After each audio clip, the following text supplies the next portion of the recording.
Critics of a federal cap-and-trade bill say the proposal would do much more harm than good for Utah. Governor Herbert and Senator Orrin Hatch released a report today highly critical of the proposed limits to pollution linked to global warming. Richard Pyatt has reaction to that report. Rich? Well, you know, Carol, it's on days like today when a lot of people are more conscious of the air we breathe, of air pollution, of climate change perhaps, and this bill, the Waxman-Markey bill, in fact, is the first nationwide attempt to take on those issues.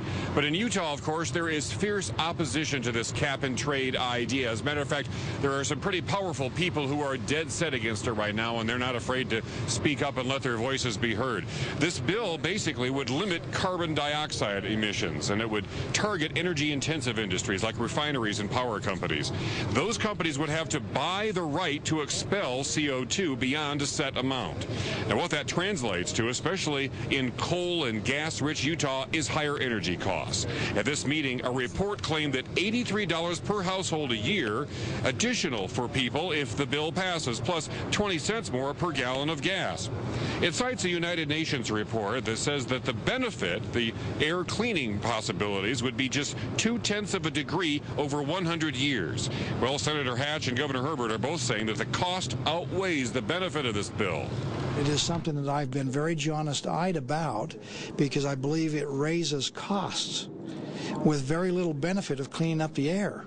So, you know, for me, it's just kind of a common sense thing. Are we going to make our country uncompetitive with the rest of the world just to get a 0.07% decrease in global temperature over 100 years? I mean, it just doesn't make sense.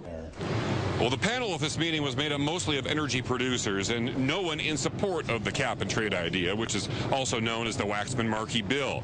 A few people did speak up in the audience, however. They weren't necessarily in favor of the bill itself, but they did point out the value in taking climate change seriously. Clearly, it's very cumbersome. But I think the point is that we as a nation have to start to do something. Otherwise, we have no leadership whatsoever on the world stage.